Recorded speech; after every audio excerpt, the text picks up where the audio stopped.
இந்த நாளிலேயும் தேவனுடைய வார்த்தைக்கு நேராய் கடந்து செல்வோம். Let us go towards the word of God today. எரேமியாவின் தீர்க்கதரிசன புஸ்தகம் 31ஆம் அதிகாரம் 16ஆம் வசனம். The book of Jeremiah chapter 31 and verse 16. நீ அழாதபடிக்கு உன் சத்தத்தை அடக்கி நீர் கண்ணீர் விடாதபடி உன் கண்களை காத்துக்கொள் என்று கர்த்தர் சொல்லுகிறார். உன் கிரியைக்கு பலன் உண்டு என்று கர்த்தர் சொல்லுகிறார். Thus says the Lord, refrain your voice from weeping and your eyes from tears, for your work shall be rewarded, says the Lord. Jeremiah 31:16. Jeremiah 31 verse 16. உன் கிரியைக்கு பலன் உண்டு என்று கர்த்தர் சொல்லுகிறார். For your work shall be rewarded, says the Lord. கர்த்தருடைய பரிசுத்த நாமத்திற்கு மகிமை உண்டாவதாக. Glory be to the holy name of God. இந்த நாள் உலகம் எங்கும் தொழிலாளர் தினம் அல்லது உழைப்பாளர் தினம் என்று கொண்டாடப்படுகிறது. Today this day is celebrated as the World Laborers Day. வேலை செய்கிறவர்கள் தொழில் செய்கிறவர்களை கவனித்து பாருங்கள். When you look at the people who work, who do the business and labor, அவர்கள் கடினமாக உழைக்கிறார்கள். they work very hard. எவ்வளவோ வேதனையை அனுபவித்து உழைக்கிறார்கள். They work and they suffer much pain. ஆனால் அவர்கள் வேதனையோடு உழைக்கும் போது, கடினமாக உழைக்கும் போது அவர்களுக்கு ஒரே ஒரு எதிர்பார்ப்பு இருக்கிறது. But when they endure all this pain and hardship, there is only one expectation that they என்ன have. தெரியுமா?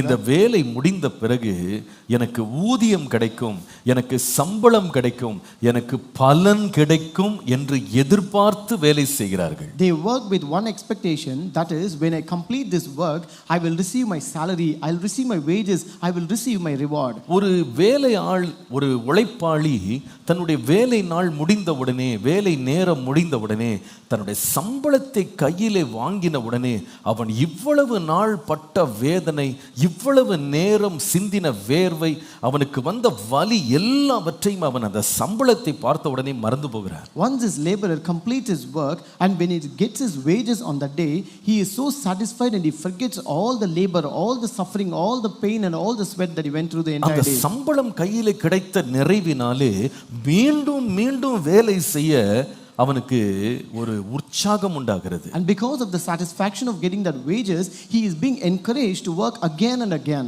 ஒரு மனிதனுக்கு கொடுக்க வேண்டிய சம்பளத்தை ஒரு மனுஷன் கொடுக்கவில்லை என்றால் தொடர்ந்து வேலை செய்ய அவனுக்கு விருப்பம் இல்லாமல் போய்விடும். If a person is not paid the wages that he ought to receive for the work that he has done, then he will lose that interest of doing that work. நம்முடைய தேவன் யார் தெரியுமா? You know who is our God? நம்மை கிரியை செய்துவிட்டு வேடிக்கை பார்க்கிறவர் அல்ல. Our God will not just look at working for our life. நம்ம கிரியை செய்யும் போது அப்படியே வேடிக்கை பார்க்கிறவர் அல்ல. Our God will not look at us when we do our work. வேதம் சொல்லுகிறது உன் கிரியைக்கு பலன் உண்டு. The Lord says your work shall be rewarded. உன் கிரியைக்கு பலன் உண்டு. Your work shall be rewarded. எரேமியா 22ஆம் அதிகாரம் 14ஆம் வசனத்தை தமிழிலே 13ஆம் வசனத்தை ஆங்கிலத்திலே வாசிக்கும்போது, when you read Jeremiah chapter 22 verse 14 in Tamil and verse 13 in English, அநீதியினாலே தன் வீட்டையும் அநியாயத்தினாலே தன் மேல் அறைகளையும் கட்டி தன் அயலான் செய்யும் வேலைக்கு கூலி கொடாமல் அவனை சும்மா வேலை வாங்குகிறவனுக்கு ஐயோ என்று வாசிக்கிறோம். we read, woe to him who builds his house by unrighteousness and his chambers by injustice, who uses his neighbor's service without wages and gives him nothing for his work. வேலை செய்கிறவனுக்கு கூலி கொடுப்பதில் தேவன் கவனமா இருக்கிறார். The Lord is more concerned about giving wages to the one who works. பழைய ஏற்பாட்டில் வாசிப்பீர்களானா ஆண்டவர் பல நியாய பிரமாணங்களை கொடுத்த போது அந்த நியாய பிரமாணங்களில் வேலை ஆட்களுக்கென்று ஆண்டவர் நியாயமான சட்டங்களை ஆண்டவர் இஸ்ரவேல் ஜனங்கள் நடுவில் ஆண்டவர் ஸ்தாபித்திருந்ததை நீங்க வாசிக்க முடியும். When you read the Old Testament where the Lord has given the laws to the Israelites, we can see the Lord has given separate and special rules for the laborers who work, which is being established in the Old Testament. லேவியராகமம் 19ஆம் அதிகாரத்தின் 13ஆம் வசனத்தை பாருங்கள். Look at Leviticus chapter 19 and verse 13. பிறனை அல்லது உன் அயலானை ஒடுக்காமலும் கொள்ளையிடாமலும் இருப்பாயாக, கூலிக்காரனுடைய கூலி விடியற் காலம் மட்டும் உன்னிடத்தில் இருக்கலாகாது என்று கர்த்தர் சொல்லுகிறார். You shall not cheat your neighbor nor rob him. The wages of him who is hired shall not remain with you all night until morning. ஒருவன் வேலை செய்கிறானா அன்றைக்கு மாலை அவன் வீட்டிற்கு போகிறதுக்கு முன்பாக கூலியை அவன் கையிலே கொடுத்து விட வேண்டுமாம். When a person works, so we have to give him the wages before he returns home that evening. அந்த வேலை முடியும் போது கூலியை பிடித்து வைக்க கூடாதாம். So when you complete that work, you should not withhold that money from him. ஏன் அந்த கூலி அப்படி பிடித்து வைக்க கூடாது தெரியுமா? Why you should not withhold that wages? உபாகமம் 24ஆம் அதிகாரத்தின் 15ஆம் வசனத்தை வாசித்தால் Deuteronomy 24 and verse 15 says, வேதம் சொல்லுகிறது, அவன் வேலை செய்த நாளில் தானே பொழுது போகும் முன்னே அவன் கூலியை அவனுக்கு கொடுத்து விட வேண்டும்.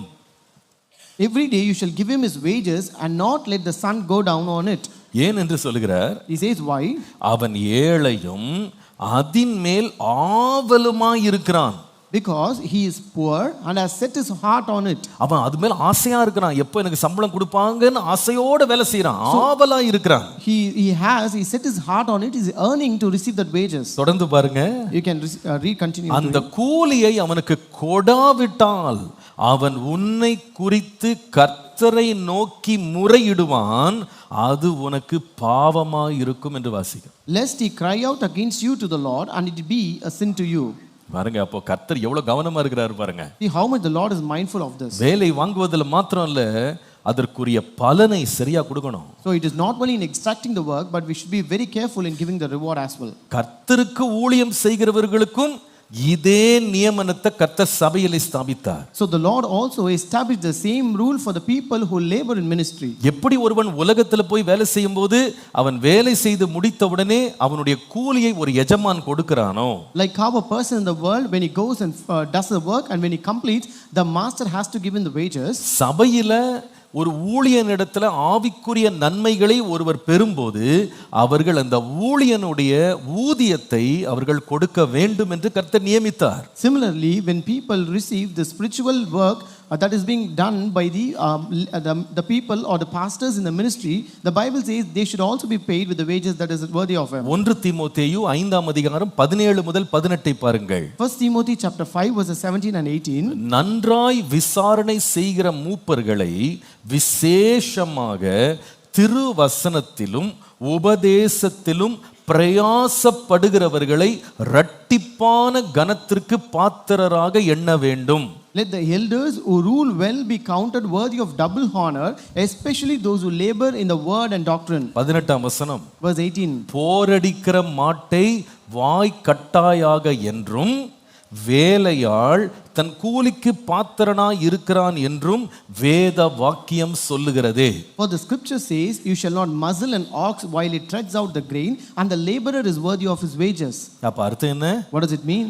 ஒரு ஊழியக்காரனாய் ஒருவன் ஊழியம் செய்தாலும் அவன் செய்கிற வேலைக்கு சபை என்ன செய்ய வேண்டுமானா அவனுக்குரிய கூலியை கொடுக்க வேண்டும். So as a servant of God, when he labors for God in a church, as the believers of the church, they should pay him the wages for which he has worked. ஒரு தேசத்துல ஒரு மனிதன் இருக்கிறான் என்றால் அந்த தேசத்திற்குரிய வரியை அவன் செலுத்துகிறான். If a person exists in a nation, he pays the tax for that nation. அவன் எவ்வளவு சம்பாதிக்கிறானோ அதற்கு தேசம் ஒரு நிர்ணயம் செய்கிறது. 30%, 50% என்று சில இடங்களில் நிர்ணயம் பண்றாங்க. So the government sets a percentage of the tax that he is supposed to pay based on the income that he receives. ஏன் அது கொடுக்கப்படுகிறது? Why it is being set? அதன் வாயிலாக தான் தேசம் முழுவதும் நிர்வகிக்கப்படுகிறது. It's only through this the entire nation is governed. இதை நிர்வகிக்கிறதுக்கு போலீஸ்ல இருந்து, ஜட்ஜ்ல இருந்து, மந்திரிகள்ல இருந்து, அதிகாரிகள் எல்லாரும் இருக்காங்க. So in order to govern and administer, you have all the police, all the ministers, all the politicians, everyone in that. இந்த தேசத்துக்காக உழைக்கிற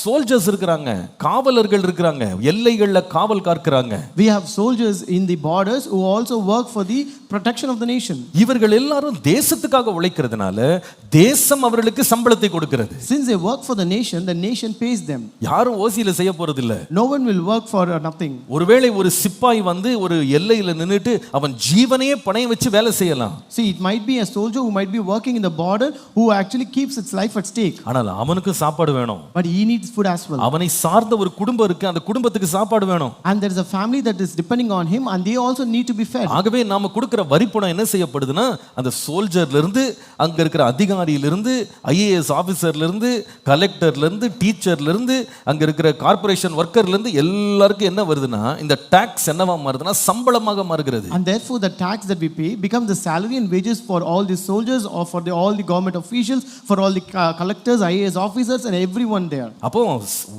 உலகத்திலேயும் நாம ஒருத்தட்ட வேலை வாங்குறோம்னா கூலி கொடுக்கணும். So even in this world, if you extract work from a person, you are supposed to pay him the wages. ஆவிக்குரிய ரீதியில நம்ம ஒரு சபையிலிருந்து ஒரு ஊழியனிடத்திலிருந்து நன்மை பெறும்போது அந்த கூலியை நம்ம கரெக்டா கொடுக்கணும். And even in spiritual sense, when you receive a goodness from the servant of God, you have to pay him the wages. ஏன் தெரியுமா? You know why? கர்த்தர் நமக்கு பலன் கொடுக்கிறவராக நமக்கு முன்னோடியாக இருக்கிறார். Because our God is an example in giving a reward for our work.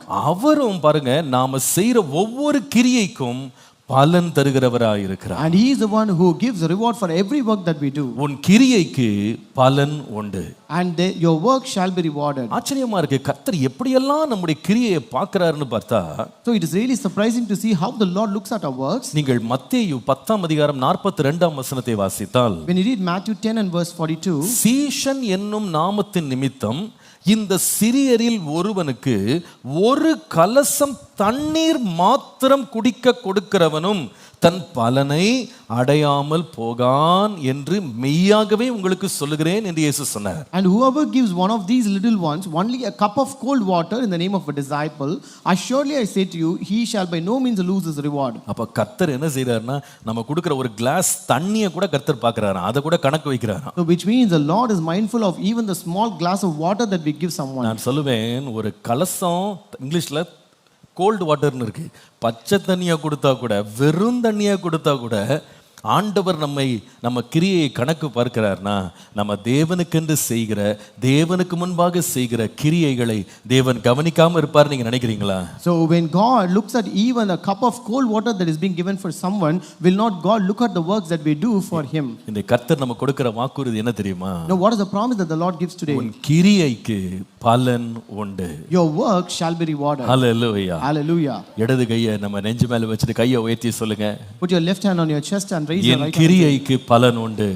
My work shall be rewarded. என் கிரியைக்கு பலன் உண்டு. My work shall be N rewarded. கிரியைக்கு பலன் உண்டு. My work shall be rewarded. தேவன் என்னை வெறுமையாய் அனுப்ப மாட்டார். My Lord will not leave me. தேவன் என்னை வெறுமையாய் அனுப்ப மாட்டார். My Lord will not leave me empty. நிச்சயமாய் கர்த்தர் எனக்கு பலன் தருவார். Surely the Lord will reward me. இந்த மாதம் விசுவாசிங்க. You believe this month? கர்த்தரே எனக்காக எழுந்திருந்து என் எல்லா கிரியைகளுக்கு தக்க பிரதிபலனை கர்த்தர் எனக்கு கிருபையாய் தருவார். The Lord will graciously reward for all the works that I have done so far. Hallelujah. Hallelujah. வேதத்தை ஆண்டவர் என்னை தியானிக்க வைத்தபோது 3 வகையான பலன்களை தேவன் தம்முடைய பிள்ளைகளுக்கு தருவதாக வேதத்திலே நாம் வாசிக்க முடியும். When the Lord made me to meditate the Bible, we can see how God gives 3 kinds of rewards to his people. முதலாவது 2 சாமுவேல் 22 அதிகாரம் 21 வசனம் முதல் 25 வசனம் வரைக்கும் பாருங்கள். Number 1, 2 Samuel chapter 22 verses 21 to 25. கர்த்தர் என் நீதிக்கு தக்கதாக எனக்கு பதில் அளித்தார், என் கைகளின் சுத்தத்திற்கு தக்கதாக எனக்கு சரி கட்டினார். The Lord rewarded me according to my righteousness, according to the cleanness of my hands he has recompensed me. கர்த்தருடைய வழிகளை காத்து கொண்டு வந்தேன், நான் என் தேவனுக்கு துரோகம் பண்ணினது இல்லை. For I have kept the ways of the Lord and am not wickedly departed from my God. அவருடைய நியாயங்களை எல்லாம் எனக்கு முன்பாக நிறுத்தினேன், நான் அவருடைய பிரமாணங்களை விட்டு விலகாமல் அவர் முன்பாக உண்மையாயிருந்து என் துர்க்குணத்திற்கு என்னை விலக்கி காத்து கொண்டேன். For all his judgments were before me, and as for his statutes I did not depart from them. I was also blameless before him, and I kept myself from my iniquity. 25 வசனத்துல Verse 25. ஆகையால் கர்த்தர் என் நீதிக்கு தக்கதாகவும் தம்முடைய கண்களுக்கு முன் இருக்கிற என் சுத்தத்திற்கு தக்கதாகவும் எனக்கு பலன் அளித்தார். Therefore the Lord has recompensed me according to my righteousness, according to my cleanness in my eyes. Hallelujah. Hallelujah. முதலாவது கர்த்தருடைய பலன் எப்படி இருக்கும்? Number 1, how will the reward of God be? எழுதி கொள்ளுங்க. தேவன் நீதியாக பலன் அளிப்பார். God will give a just reward. தேவன் நீதியாக பலன் அளிப்பார். God will give a just reward. அவர் அநியாயம் செய்கிறவர் அல்ல. The Lord will not do injustice. நான் என் வழிகளை கர்த்தருக்கு முன்பாக நீதியாய் நடத்தி நான் தேவனுக்கு முன்பாக சுத்தமாய் வாழும்போது வேதம் சொல்லுகிறது, மனுஷன் ஒருவேளை அநீதியாக அதற்கு பலன் கொடுப்பான், கர்த்தரோ நீதியான பலன் அளிப்பார். When I keep my ways before the Lord and walk in a blameless way, then the world may reward me in unjust manner, but the Bible says the Lord will give a just reward. ஏசாயா 49 அதிகாரம் 3 முதல் 4 வசனங்களை பாருங்கள். Isaiah 49 verses 3 and 4. கர்த்தர் என்னை நோக்கி, நீ என் தாசன் இஸ்ரவேலே, நான் உன்னில் மகிமைப்படுவேன் என்றார். And he said to me, you are my servant, O Israel, in whom I will be glorified. அதற்கு நான் என்ன பதில் சொன்னேன் என்றால், விருதாவாய் அல்லது வீணாக உழைக்கிறேன், வீணும் வியர்த்தமுமாய் என் பலனை செலவழிக்கிறேன் என்று சொன்னேன். And for that I said, I have labored in vain, I have spent my strength for nothing and in vain. ஆகிலும் என் நியாயம் கர்த்தரிடத்திலும் என் பலன் என் தேவனிடத்திலும் இருக்கிறது என்று சொன்னேன். Yet surely my just reward is with the Lord and my work with my God. முதல் பகுதி என்ன தெரியுமா? You know what is the first part? நமக்கு இருக்கிற உணர்ச்சி, நமக்கு இருக்கிற உணர்வுகள். It is our feelings that we feel. ஓ, நான் வேஸ்டா வேலை செய்றேன். See, I work in vain. என்ன செஞ்சு என்ன பிரயோஜனம்? What is the use of working in this way? என்ன பலன் கிடைக்க போகுது? What reward am I going to get? எனக்கு என்ன பரிசு கிடைக்க போகுது? What reward will I get for என்ன this? எல்லாம் யார் நினைக்க போறாங்க? Who will think about me? இதுக்கெல்லாம் ஆண்டவர் வந்து பிரதிபலன் கொடுப்பாரா? Will God reward for all these things? நான் செய்யற இந்த வேலைக்கெல்லாம் ஆண்டவர் இதெல்லாம் கண்காணிக்கிறாரா? Will God monitor these things which I do? நான் உண்மையா இருக்கிறேன், I am very faithful, நீதியா இருக்கிறேன், I am very just, நேர்மையா இருக்கிறேன், I am very honest, என் கைகளை சுத்தமா வச்சிருக்கிறேன், and I have kept my hands clean. இதுக்கெல்லாம் யாராவது சம்பளம் கொடுப்பாங்களா? Will someone pay for all these things? பொதுவாக உலகத்துல வந்து செய்யற வேலைக்கு தான் சம்பளம் கொடுப்பாங்களே தவிர நேர்மைக்கு தனியா சம்பளம் கொடுக்க மாட்டாங்க. Generally the world will pay only for the work that you do, not for your honesty. நீங்க நேர்மையா இருக்கிறீங்களோ ஏமாற்றுறீங்களோ அவங்க நியமிச்ச சம்பளத்தை உங்களுக்கு கொடுத்துருவாங்க. No matter whether you are honest or dishonest, they will pay the money that is determined for you. ஆனா வேதம் சொல்லுது, But the Bible says, நான் நீதியா வாழ்ந்தா, நேர்மையா வாழ்ந்தா, உத்தமமா வாழ்ந்தா, கையை சுத்தமா வச்சு வாழ்ந்தா, அதை கவனிக்கிற ஒரு கர்த்தர் இருக்கிறார். if we live our life in a righteous way, in a just way, in a honest way, then there's a God who also monitors and sees that. என் நியாயம் கர்த்தரிடத்திலும் என் பலன் என் தேவனிடத்திலும் இருக்கிறது. And surely my just reward is with the Lord and my work with my God. தமிழ்ல வந்து பலன் கர்த்தரிடத்தில் இருக்குன்னு இருக்கு, ஆனா இங்கிலீஷ்ல my just reward, என்னுடைய நீதியான பலன், என்னுடைய நியாயமான பலன் கர்த்தரிடத்தில் இருக்கிறது. And English it says my just reward is with the Lord. 1 கொரிந்தியர் 3:8 சொல்லுகிறது, 1 Corinthians 3:8 says, நடுகிறவனும் நீர்ப்பாய்ச்சுகிறவனும் ஒன்றாய் இருக்கிறார்கள், அவன் அவன் தன் தன் வேலைக்கு தக்கதாய் கூலியை பெறுவான். Now he who plants and he who waters are one, and each one will receive his own reward according to his own labor. அவனுடைய வேலை எந்த தரத்தில் இருக்கோ அந்த தரத்திற்கு ஏற்ற விதமாய் கூலியை பெறுவான். He will receive his reward based on the standard of the work that he does. வெளிப்படுத்தல் 22:12 வாசிக்கும் போது Revelation 22:12 says, இயேசு சொல்லுகிறார், இதோ சீக்கிரமாய் வருகிறேன், அவன் அவனுடைய கிரியைகளின்படி அவன் அவனுக்கு நான் அளிக்கும் பலன் என்னோட கூட வருகிறது. And behold, I am coming quickly, and my reward is with me to give to everyone according to his work. அது என்ன அவன் அவனுக்கு பலன்? So what is that according to his work? பொதுவாக ஒரு கம்பெனிக்கு நீங்க போவீங்களானா, When you go to a company, ஒரு குறிப்பிட்ட வேலை செய்கிற எல்லாருக்கும் ஒரே சம்பளம் தான் இருக்கும். so a people who does the same work will be paid the same way. ஆனால் இங்க வேதம் சொல்லுது, அப்படி கும்பலா கூட்டமா எல்லாருக்கும் ஒரே பலன்லாம் ஆண்டவர் கொடுக்க மாட்டாரா? But here the Bible says the Lord will not reward in a group way or as a group mob. ஆண்டவர் வந்து என்ன செய்யறாருன்னா, கூட்டமா கொடுக்காம, பொதுவா கொடுக்காம, காமனா எல்லாருக்கும் ஒரே சேலரி ஃபிக்ஸ் பண்ணாம, அவன் அவனுடைய கிரியையை பார்த்து அவன் அவனுக்கு தனித்தனியா ஒரு சம்பளம் போடுறாராம். So the Lord will not fix a common salary, but he will look each and every one and he will pay specifically for their works. நல்லா கவனிங்க, Listen carefully. எல்லாருமே ஒரே வேலையை செய்யலாம். Maybe everyone may be doing the same work, ஆனா அவங்க எப்படி செய்யறாங்கன்னு கர்த்தர் பார்க்கிறார். but the Lord will see how they do. திரும்ப சொல்றேன், I repeat, எல்லாரும் ஒரே வேலையை செய்யலாம். everyone may do the same work, ஒவ்வொருத்தர் எப்படி செய்யறாங்கன்றது வித்தியாசமா இருக்கும். but how they do it differs from each other.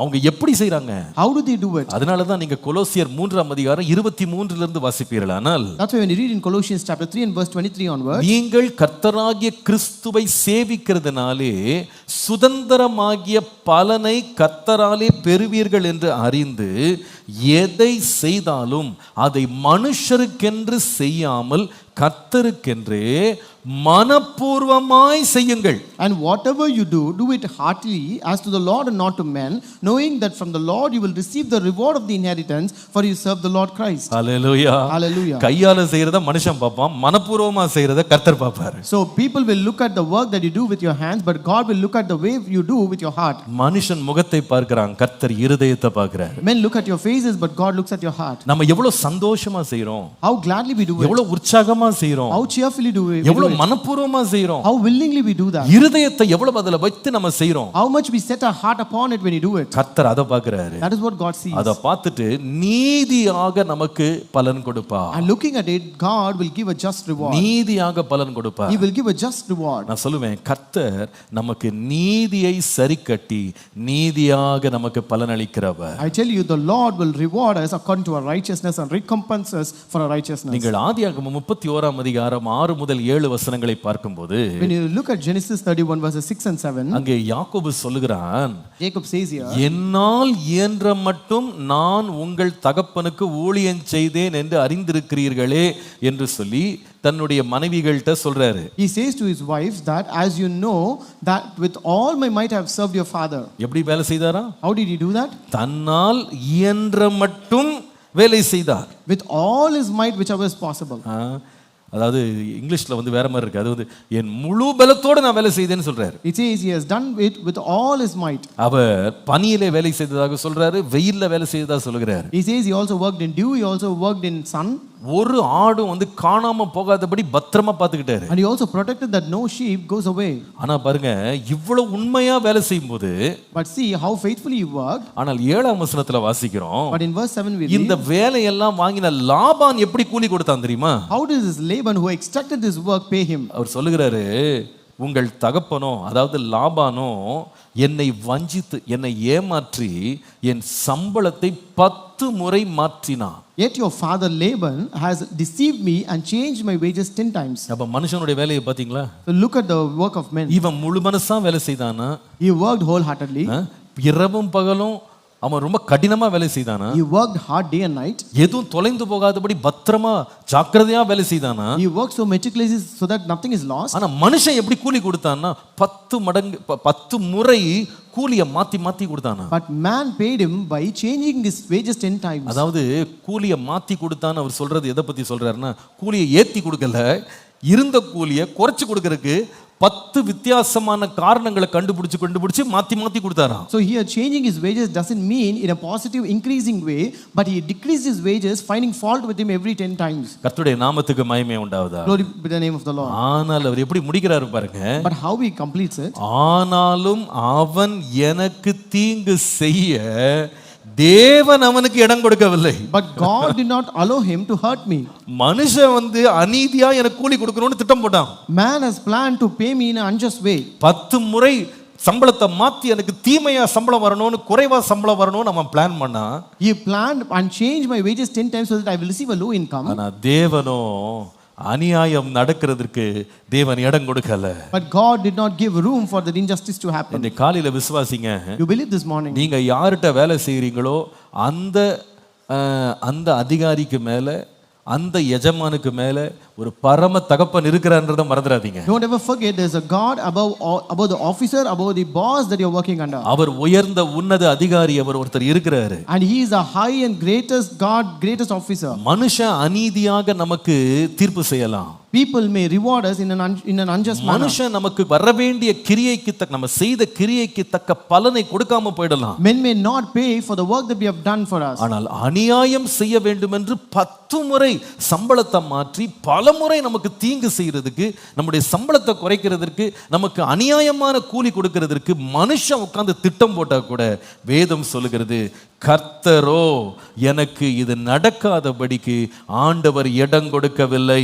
No matter, even though man may plan and plot to change your wages and to reduce his salary, but the Bible says God did not allow that to happen to him. இந்த மாசம் விசுவாசிங்க. You believe this month? எனக்கு அநீதியாக கூலி கொடுக்கணும்னு திட்டம் பண்றவங்க கண்ணில் கூட தேவன் தயவு கிடைக்க பண்ணி அவனுடைய திட்டங்களை தாண்டி கர்த்தர் எனக்கு நீதியாக பலன் அளிப்பார். The Lord will make me receive favor in the eyes of the one who is trying to give an unjust reward, and the Lord will reward beyond his works and activities. ஒருவேளை இங்க நீங்க சோர்ந்து போய் வந்திருக்கலாம். Maybe you are so tired here. எனக்கு கொடுக்க வேண்டியதை கொடுக்கல pastor. They did not give me what I'm supposed to எனக்கு pay. அநியாயம் செய்றாங்க. They did all the injustice. என்னட்ட வேலை வாங்கிட்டு என்ன அப்புறமா பேசுறாங்க, அப்புறமா ஏமாத்துறாங்க. They extracted all the work from me and then later they deceived me. ஆரம்பத்துல சொன்னது ஒண்ணு, இப்ப சொல்றது ஒண்ணு. Initially they said something, now they have changed their words. ஆசையை மூட்டி விட்டு என்ன நம்ப வச்சு கடைசில ஏமாத்திட்டாங்க. They have triggered all my desire and then now they have just totally made me disappointed. இன்றைக்கு விசுவாசிங்க. But we believe today. அவன் எனக்கு தீங்கு செய்ய தேவன் இடம் கொடுக்க மாட்டார். God did not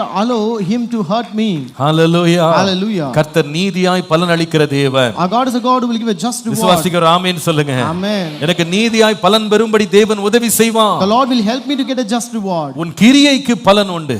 You will receive your work. கிரியைக்கு பலன் உண்டு. Your work shall be rewarded. கர்த்தர் நிச்சயமாய் சரி கட்டுவார். And God will surely recompense. நிச்சயமாய் சரி கட்டுவார். The Lord will surely recompense. நீங்கள் இஸ்ரவேல் ஜனங்கள் 430 வருஷம் எகிப்துல அவங்க பட்ட அடிமையின் துன்பங்களை வேதம் நமக்கு பட்டியலிடுகிறது. The Bible lists down all the troubles, sufferings and the persecutions which the Israelites went through for the 430 years. அந்த 430 வருஷம் அவங்க வாழ்க்கையை ஜீவனை கசப்பாகிற அளவுக்கு வெறுத்து போற அளவுக்கு வேலை வாங்குனாங்க. And they extracted the work for 430 years that they felt their life to be bittersome and also they vexed their life too much. அவங்களுடைய பெருமூச்சு வானபரியந்தம் எட்டினது. Their sigh reached the heavens. வேலை வாங்குனாங்க, கூலி கொடுக்கல. They extracted the work but they were not paid. அவங்கள கொடுமையா ஒரு நாள் கூட லீவ் கொடுக்காம ரெஸ்ட் கொடுக்காம வேலை வாங்குனாங்க. And they were tormented so much and they were not given any half or any leave. இந்த அநியாயத்தை கண்டு ஜனங்கள் தேவனுக்கு முன்பாக முறையிட ஆரம்பிச்சாங்க. And looking at this injustice, people began to cry unto the Lord. ஆண்டவரே, எங்களுக்காக நியாயம் விசாரிக்கிறதுக்கு ஒரு நியாயாதிபதி இந்த உலகத்துல இல்ல. Lord, there is no judge to vindicate my cause, Lord. ஆண்டவரே, நீங்க எனக்காக பேசுங்க ஆண்டவரே. Lord, you speak for us, Lord. நீங்க எங்களுக்காக நியாயம் செய்யுங்க. Lord, you do the justice for us. வேதம் சொல்கிறது, ஓங்கிய புயத்தினாலும் பலத்த கரத்தினாலும் தேவன் அவர்களை சந்தித்தார். And the Bible says the Lord met them with a strong arm and his outstretched arm. அதோட விளைவு என்ன? And what is the result? எகிப்து தேசத்தை விட்டு அவர்களை வெளியே கொண்டு போகும்போது அந்த எகிப்தியரை கொள்ளையடிக்கும்படி தேவன் உதவி செய்தார். When the Lord took them out of the Egypt, the Lord made them to plunder those Egyptians. அவங்க கேட்டபோது அவருடைய பொன் உடைமைகளை வெள்ளி உடைமைகளை அவங்க எடுத்துட்டு போங்கன்னு சொல்லி அந்த இஸ்ரவேல் ஜனங்களுக்கு எகிப்தியர்கள் எடுத்து கொடுத்தார்கள் என்று பார்க்கிறோம். We read that these Egyptians gave all the silvers and golds and all the possessions that they have to the Egyptians. ஏன் தெரியுமா? No, why? கர்த்தர் நீதியாய் சரி கட்டுகிறவர். Because God will recompense in a just way. அத்தனை வருஷம் இருந்த அத்தனை ரிமைன்ஸையும் என்னென்ன பெண்டிங் இருக்கோ அத்தனையும் மொத்தமா வாங்கிட்டு தான் வெளியே அனுப்புனார். The Lord let them go receiving all the pending dues that they had. Hallelujah. Hallelujah. நீங்க பிலீவ் பண்ணுங்க, விசுவாசிங்க, கர்த்தர் எனக்காக நின்று நீதியாக சரி கட்டுவார். You believe today that the Lord will recompense you for the injustice. ஒருவேளை ஒரு அதிகாரி தடையா நிக்கலாம். Maybe an officer might be an hindrance. உனக்கு வர வேண்டிய நியாயமான கூலியை கொடுக்க மாட்டேன்னு நின்னு கொண்டிருக்கலாம். He might be standing in between saying that he will not give you the just reward. ஒருவேளை நீங்க சொல்லலாம், அந்த ஒரு ஆள் சைன் பண்ணா போதும் pastor. You may say that just one signature of one person is enough, அந்த pastor. ஒரு டேபிள்ல இருந்து மூவ் பண்ணா போதும். If it is moved from one table, that is enough, ஆனா pastor. செய்ய மாட்டேன் நிக்கிறாங்க pastor. But he says that he will not do it. இன்னைக்கு பிலீவ் பண்ணுங்க. You believe it today. கர்த்தர் எனக்கு பலன் உண்டு என்று சொல்லி இருக்கிறார். God has said that my work will be rewarded. என் கிரியைக்கு பலன் உண்டு. My work will be rewarded. கர்த்தர் நீதியாக பலன் அளிப்பார். And the Lord will give a just reward. ரெண்டு கரங்களை உயர்த்தி சொல்லுங்க. Raise your hands and say, எனக்கு நீதியாய் பலன் அளிக்கிற உம்மை நான் ஸ்தோத்திரிக்கிறேன். Lord, I thank you for giving a just reward, Lord. எனக்கு நீதியாய் பலன் அளிக்கிற உம்மை ஸ்தோத்திரிக்கிறேன். I thank you, Lord, who gives me a just எனக்கு reward. நீதியாய் பலன் அளிக்கிற உம்மை ஸ்தோத்திரிக்கிறேன். I thank you who gives me a just reward. Thank you Jesus. Thank you, Lord. Hallelujah. Hallelujah. நீதியாக பலன் அளிப்பார். God will give a just reward. இரண்டாவது, Number 2, கர்த்தருடைய பலன் எப்படி இருக்கும்? how will the reward of God be? ஆதியாகமம் 15:1. Genesis 15:1. இந்த காரியங்கள் நடந்த பின்பு கர்த்தருடைய வார்த்தை ஆபிரகாமுக்கு தரிசனத்திலே உண்டாக்கி, அவர், ஆபிரகாமே, நீ பயப்படாதே, நான் உனக்கு கேடகமும் உனக்கு மகா பெரிய பலனுமாய் இருக்கிறேன் என்றார். After these things, the word of the Lord came to Abraham in a vision, saying, do not be afraid, Abraham, I am your shield, your exceedingly great reward. கடைசி வார்த்தையை கவனிங்க. Look at the last word. நான் உனக்கு மகா பெரிய பலனுமாய் இருக்கிறேன். I am your exceedingly great reward. இரண்டாவது, கர்த்தருடைய பலன் எப்படி இருக்கும்? Number 2, how the reward of God will be? தேவன் மிகுதியான பலன் அளிக்கிறவர். God will give a great reward. நீதியாக பலன் அளிப்பார். God will give a just reward. இரண்டாவது, மிகுதியாக பலன் அளிக்கிறவர். God will give a great reward. கர்த்தருடைய பரிசுத்த நாமத்திற்கு மகிமை உண்டாவதா. Glory be to the holy name of God. நம்முடைய தேவன் கொடுக்கும்போது குறைவாக அல்ல, தேவன் நமக்கு மிகுதியாய் பலன் அளிக்கிறவர். When the Lord gives us, He will not give in short, but He gives a great reward. நம்முடைய தேவன் யார் என்றால் தாராள இருதயம் உள்ளவர். Our God is a God of generous heart. அவருடைய இரக்கங்களுக்கு முடிவே இல்லை. There is no end for His mercies. அவருடைய அன்புக்கு அளவே இல்லை. There is no limit to His love. அவருடைய கிருபைகள் காலை தோறும் புதிதாகவே இருக்கிறது. And His mercies are new every morning. அவர் கொடுக்கும்போது எப்படி கொடுக்கிறார்னா அமுக்கி குலுக்கி சரிந்து விழும்படி மடியிலே போட வைக்கிறார். So He gives that He may shake it, He pushes, and so that it may overflow on us. பாருங்க, பாத்திரத்தை நிரப்புறாரு. See, He fills our vessel. பாத்திரம் நிரம்பிருச்சுன்னு தெரியும், ஆனாலும் வழியிற அளவுக்கு ஊத்துறாரு. He knows that the vessel is full, but still He make it overflow. ஏனென்றால் தேவன் தயாளனாய் இருக்கிறார். It's because our God is generous. Hallelujah. Hallelujah. ஒரு முறை அலெக்சாண்டர் என்கிற மன்னன் ஒரு முறை ஒரு ரோட்ல அவன் தன்னுடைய சேவகனோடு நடந்து போய் கொண்டிருந்தானா. So there was this Alexander the king who was going with his soldier on the road. அந்த இருட்டில் அவர் நடந்து போகும்போது இவர்தான் தேசத்தின் மன்னர்னு தெரியாம அந்த ரோட்டு பக்கத்துல ஒரு பிச்சைக்காரன் உட்கார்ந்து ஓட்டை ஏந்திட்டு பிச்சை கேட்டானா. So there was a beggar on the sides of the road, not knowing that he was an Alexander, and he was asking alms from him. அப்போ இவர் உடனே பாக்கெட்ல கையை விட்டு 2 தங்க நாணயத்தை எடுத்து அதுல போட்டாராம். So he took 2 gold coins from his pocket and gave that beggar. இது போட்டு அவர் கடந்து போயிட்டாரு. And he just went on. அப்ப பக்கத்துல இருந்த சேவகன் சொன்னானா, The soldier who was beside, he said, எங்க அவன் பிச்சைக்காரன், அவனுக்கு 2 செப்பு காசு காப்பர் காயின் போட்டா போதாதா, எதுக்குங்க 2 தங்க காசை கொண்டு அவன் இதுல பவுல்ல போடுறீங்கன்னு கேட்டாராம். See, he is a beggar, and if you pay him just 2 copper coins, that would suffice him. Why do you want to pay him 2 gold coins? அப்போ அலெக்சாண்டர் சொன்னாரா, Then Alexander said, செப்பு காசு பிச்சைக்காரனுக்கு அவனுடைய தேவைக்கு தகுதியா இருக்கும், ஆனால் தங்க காசோ அலெக்சாண்டர் என்பவனுடைய தயாளத்திற்கு தகுதியா இருக்கும்னு சொன்னாராம். Copper coins would deserve to the standard of that beggar, but this gold coins determines the standard of this Alexander. Copper coins would suit the need of the beggar, but gold coins will suit the generosity of Alexander என்று சொன்னாராம். நாம கேட்கறது எதிர்பார்க்கிறது ஒருவேளை செப்பு காசா இருக்கலாம், ஆனா கர்த்தர் கொடுக்கும்போது எப்படி கொடுக்கிறார்னா மிகுதியான பலனை கொடுக்கிறார். What we expect and what we need might be copper coins, but when God gives, He gives us exceedingly great reward. Hallelujah. Hallelujah. யாருக்கு இந்த மிகுதியா கொடுக்கிறார் தெரியுமா? And to whom does He give this great reward? வேதத்துல நீங்க வாசிப்பீங்களானா சில மனிதர்களை ஸ்பெசிஃபிக்கா ஆண்டவர் சொல்லி உங்களுக்கு நான் மிகுதியா கொடுப்பேன்னு சொல்றாரு. The Lord has specified few people in the Bible, and He says that He will give a great reward to them. லூக்கா எழுதின சுவிசேஷம் 6ஆம் அதிகாரத்துக்கு வாங்க. Come to Luke chapter 6. 34 முதல் 36 பாருங்க. Verse 34 to 36. உங்களை சிநேகிக்கிறவர்களையே நீங்கள் சிநேகித்தால் உங்களுக்கு பலன் என்ன? பாவிகளும் தங்களை சிநேகிக்கிறவர்களை சிநேகிக்கிறார்களே. Verse 32, but if you love those who love you, what credit is that to you? For even sinners love those who love them. 33, உங்களுக்கு நன்மை செய்கிறவர்களுக்கே நீங்கள் நன்மை செய்தால் உங்களுக்கு பலன் என்ன? பாவிகளும் அப்படி செய்கிறார்களே. And verse 33, if you do good to those who do good to you, what credit is that to you? For even sinners do the same. 34ஆம் வசனம், திரும்ப கொடுப்பார்கள் என்று நம்பி நீங்கள் கடன் கொடுத்தால் உங்களுக்கு பலன் என்ன? திரும்ப தங்களுக்கு கொடுக்கப்படும்படியாக பாவிகளும் பாவிகளுக்கு கடன் கொடுக்கிறார்களே. And if you lend to those from whom you hope to receive back, what credit is that to you? For even sinners lend to sinners to receive as much back. 35ஆம் வசனம், Verse 35, உங்கள் சத்துருக்களை சிநேகியுங்கள், நன்மை செய்யுங்கள், கை மாறு கருதாமல் கடன் கொடுங்கள், அப்பொழுது உங்கள் பலன் மிகுதியாயிருக்கும். But love your enemies, do good and lend, hoping for nothing in return, and your reward will be great. எப்பவா? எப்போ? When சத்துருக்களை சிநேகியுங்க, you love your enemies, நன்மை செய்யுங்க, and you do good, கைமாறே கருதாம உதவி செய்யுங்க, உங்கள் பலன் மிகுதியா இருக்கும். and you lend hoping for nothing in return, and then your reward will be great. இது பேசுறது ரொம்ப ஈஸியா தான் இருக்கு. It is very easy to speak ஆனா about this, செய்யறது எவ்வளவு கஷ்டம் தெரியுமா? but it is very hard to do. சத்துருக்களை நேசிக்கணுமா? You should love your இந்த enemies, சத்துருவுக்கு நன்மை செய்யணுமா? and you have to do good to your enemies, திருப்பி கொடுப்பாங்கன்னே எதிர்பார்க்காம நன்மை செய்யணுமா? and you have to lend them hoping that they will not return it back. அப்ப அர்த்தம் என்னன்னா செலவு தான் இருக்கே தவிர ஒரு வருமானமும் கிடையாது. So which means you have to spend and you will not receive anything back. உலக பிரகாரமாக பார்த்தா நஷ்டம் தானே தவிர இதுல எந்த லாபமும் கிடையாது. So in the worldly terms it is a loss and not a profit to us. ஆனா வேதம் சொல்லுது, But the Bible நீங்க says, லாபம் பார்க்கணும்னு நன்மை செய்யாம கைமாறு கருதாம நீங்க உதவி செய்தா கர்த்தர் உங்களுக்கு மிகுதியான பலனை கொடுப்பேன் என்று சொல்லுகிறார். So you don't do good looking at the profit that you get, but if you do it not hoping for anything in return, then the Lord will give a great reward. அதாவது நல்லவனுக்கு கூட கைமாறு கருதாம கொடுக்கிறது okay, சரி போங்க நம்ம நல்லவனா இருந்தான் எவ்வளவோ நன்மை செஞ்சிருக்கான் அவனுக்கு கொடுப்போம் அப்படின்னு கொடுக்கிறது ஓகே, மனசு வரும். See, we will give it a heart, and it is okay to pay or give a person or lend to a person who is good, not expecting anything in return from him. கடந்த நாட்கள் எவ்வளவோ நன்மை செஞ்சிருக்காங்க.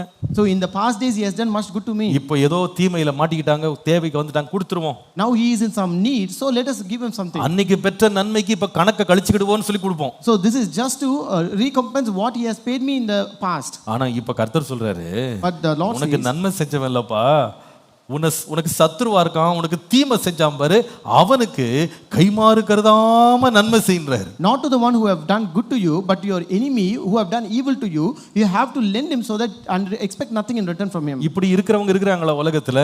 So is there people like this in this world? நம்ம செய்யற நன்மையை கொஞ்சம் கூட நினைக்காம நமக்கு தீமை செய்யறவங்க இருக்கிறாங்களா? Are there people who does evil not considering the good that we have done for them? சங்கீதக்காரன் அப்படிப்பட்டவர்களை தான் வாழ்க்கையில சந்தித்ததாக எழுதுகிறார். Psalmist also writes that he has met such kind of people in this life. 109 சங்கீதம் 4 முதல் 5 வசனங்களை பாருங்க. Psalm 109 verses 4 and 5. என் சிநேகத்திற்கு பதிலாக என்னை விரோதிக்கிறார்கள், நானோ ஜெபம் பண்ணி கொண்டிருக்கிறேன். In return for my love they are my accusers, but I give myself to prayer. நன்மைக்கு பதிலாக எனக்கு தீமை செய்கிறார்கள், என் சிநேகத்திற்கு பதிலாக என்னை பகைக்கிறார்கள். Thus they have rewarded me evil for good and hatred for my love. 35 சங்கீதத்துல கூட 12 வசனத்துல இதே காரியத்தை சொல்லுகிறார். In Psalm 35:12 also he says the same thing. அங்க பாருங்க, நான் செய்த நன்மைக்கு பதிலாக தீமை செய்கிறார்கள். They reward me evil for good. என் ஆத்துமா திக்கற்று போகணும்னு பார்க்கறாங்க. And to the sorrow of my soul. கர்த்தருடைய நாமத்திற்கு மகிமை உண்டாவதாக. Glory be to the name of the Lord. இந்த சங்கீதக்காரன் இவங்களுக்கெல்லாம் என்ன நன்மை செய்தார்ன்றத 13 இருந்து 14 வசனங்கள்ல விவரிக்கிறார். From verse 13 to 14 you can see what good the psalmist has done to them. அவர் சொல்லுகிறார், அவர்கள் வியாதியாய் இருந்தபோது ரட்டு என் உடுப்பாய் இருந்தது, நான் உபவாசத்தால் என் ஆத்துமாவை உபத்திரவப்படுத்தினேன், என் ஜெபமும் என் மடியிலே திரும்ப வந்தது, நான் அவனை என் சிநேகிதனாகவும் சகோதரனாகவும் பாவித்து நடந்து கொண்டேன், தாய்க்காக துக்கிக்கிறவனை போல துக்க வஸ்திரம் தரித்து தலை கவிழ்ந்து நடந்தேன் என்று சொல்லுகிறார். He says, when they were sick my clothing was sackcloth, I humbled myself with fasting and my prayer would return to my own heart, I paced about as though he were my friend or brother, I bowed down heavily as one who mourns for his mother. ஆனால் எப்படி அவங்க பதில் செய்தாங்க பாருங்க. But how did they repay? 15 வசனம். Verse 15. ஆனாலும் எனக்கு ஆபத்து உண்டான போது அவர்கள் சந்தோஷப்பட்டு கூட்டம் கூடினார்கள், நீசரும் நான் அறியாதவர்களும் எனக்கு விரோதமாய் கூட்டம் கூடி ஓயாமல் என்னை நிந்தித்தார்கள். But in my adversity they rejoiced and gathered together, attackers gathered against me and I did not know it, they tore at me and did not cease. இவன் நன்மை செய்தான், He did good to them, ஆனா தீமை செய்றாங்க. but they repaid evil. ஆனால் சவுலை தாவீதை நீங்கள் பார்ப்பீர்களானா, அவங்க எவ்வளவு தீமை செய்தா கூட இவர் அவங்களுக்கு தீமைக்கு தீமை அவர் செய்யல, அவங்க தீமை செஞ்சா கூட திரும்ப திரும்ப நன்மை செய்தார். But when you look at the psalmist David, no matter how much evil they did to him, he was again and again repeating doing good to them. இதற்கு ஒரு நல்ல உதாரணம் அவர் சவுலுக்கு செய்த நன்மை. And a very good example for this is the goodness that he has done to Saul. இந்த சவுல் ராஜாவுக்காக சிறு வயதிலிருந்தே இந்த தாவீது தொடர்ந்து நன்மை செய்து கொண்டே இருந்தான். And this David was doing all goodness right from his childhood for this king Saul. கோலியாத்தினுடைய சூழ்ச்சிக்கு முன்பாக அவனுடைய கர்ஜனைக்கு முன்பாக சவுல் ராஜா ஒளிந்து கொண்டிருந்த போது தன்னுடைய உயிரை பணயம் வைத்து தேசத்துக்காக இந்த தாவீது என்கிற ஒரு சிறியவன் ஓடி போய் அவனை ஜெயித்து அவனை கொன்று திரும்ப வந்தான். When this king Saul was hiding looking at the roar of this Goliath, this David who was a young lad, he kept his life at stake and went and he fought for the defense of his nation. அன்றைக்கு அவன் சவுல் ராஜாவினுடைய உயிரை காப்பாற்றினான். And that day he saved the life of King Saul. நீங்கள் தொடர்ந்து வாசிப்பீர்களானால் சவுல் ராஜாவை ஒரு அசுத்த ஆவி போட்டு அலக்களித்த போது அவன் அருகே உட்கார்ந்து அவனுடைய ஈட்டியை பார்த்து பயப்படாம, அவனுடைய கேடகத்தை பார்த்து பயப்படாம, அவன் பக்கத்தில் உட்கார்ந்து கிண்ணறம் வாசித்து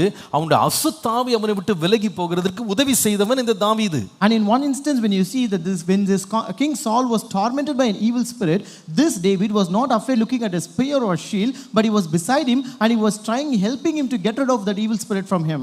பல முறை இந்த தாவீது பெலிஸ்தியர்களோடு சவுலின் பட்சத்துல போய் அவன் போய் யுத்தம் செய்து ஜெயத்தோடு திரும்ப வந்தான். And there were many instances where this David went on behalf of this King Saul against the Philistines and conquered them and came with a victory. ஆனால் இந்த சவுல் ராஜாவை பார்த்தீங்கன்னா இத்தனை நன்மையை இந்த தாவீது இடத்துல பெற்றாலும் அவன் திரும்ப கொடுத்தது எல்லாமே என்னதுதான்? தீமை தான். But look at this King Saul, having received so much goodness from this David, what he repaid was all evil. அவனை குறித்து ரொம்ப கேவலமாக பேசினான். And he spoke very ill about him. உங்களுக்கு தெரியும் அவனை எவ்வளவு கெட்ட வார்த்தைகள் சொல்லி தன் மகனிடத்தில் திட்டினான். And you know how much he used all filthy languages in front of his son. அது மாத்திரமல்ல, அவன் மேல் ரொம்ப பொறாமை கொண்டு எரிச்சல் கொண்டான். And he also was angry over him and envied him. அவனுக்கு நியாயமாய் வரவேண்டிய பாராட்டை கண்டு இவன் கோபப்பட்டான். And he was angry looking at the just reward, just appreciation that he received. அதாவது வேலையை மட்டும் வாங்கிடுவான், அவனுக்கு ஒரு அப்ரிசியேஷன், அவனுக்கு ஒரு பாராட்டு வருகிறதுன்றா அதுல எனக்கு பங்கு வேணும், எனக்கு மட்டும் என்ன பாராட்டு கிடைக்கலன்னு கோபப்படுவான். He will extract work from him, but when he gets appreciation,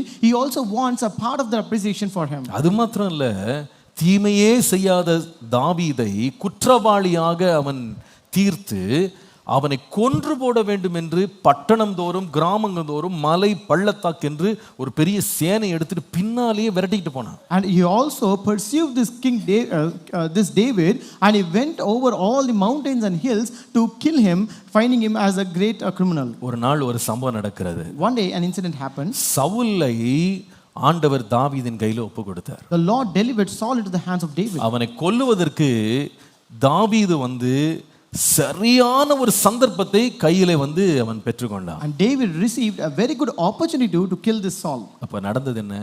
What happened then?